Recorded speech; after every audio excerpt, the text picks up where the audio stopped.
In this video, I'll be showing you how to add a new logo to your website.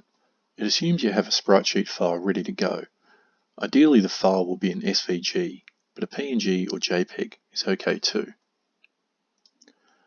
I've set up a demo Sprite Sheet here in Figma.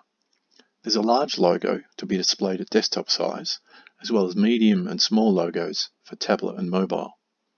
I've positioned them so the tops of the logos are evenly spaced.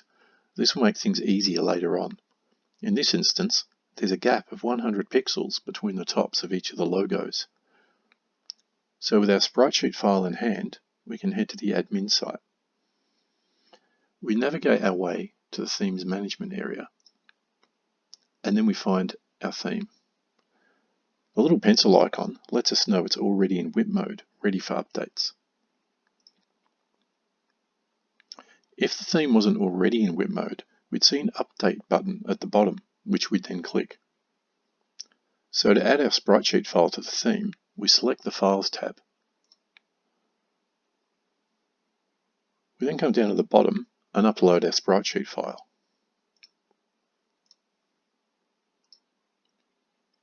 As with other areas in OpenCities, you could instead drag your file from its folder onto the Upload button. So once the file is uploaded, we select the Styles tab.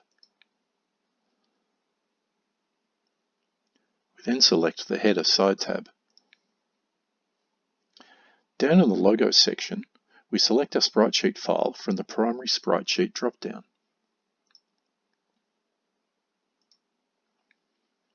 Now we no longer need a fallback Sprite Sheet, but just to give it a value, we'll select the same file.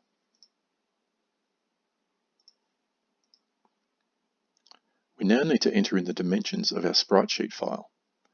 If your file is an SVG, you can get the width and height by opening the file in a text editor.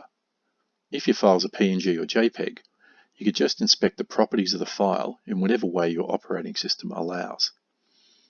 When I created the demo Sprite Sheet in Figma, I noted down its dimensions. So I'll just enter them in.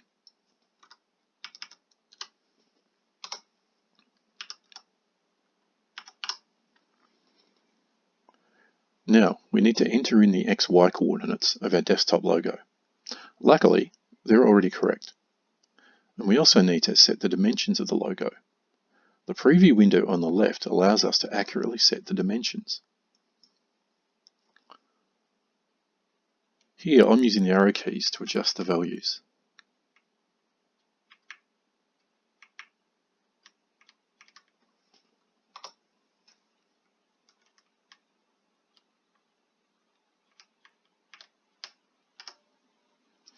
We'll now repeat the process for tablet using the medium-sized logo.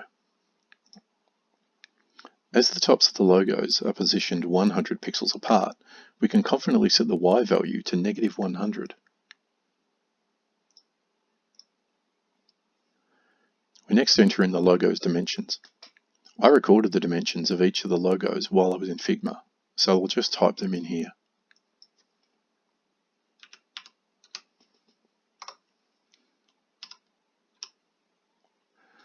Lastly, we'll do the same thing for mobile. We set the Y value to -200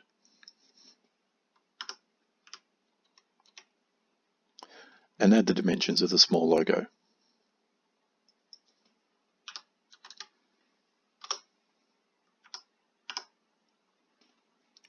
At this point, we can now save the theme.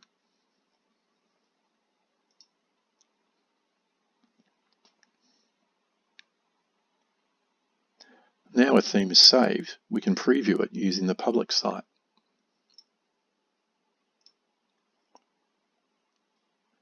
As you can see, our large logo is displayed at desktop width. On tablet, the medium logo is shown. And finally, on mobile, we can see the small logo.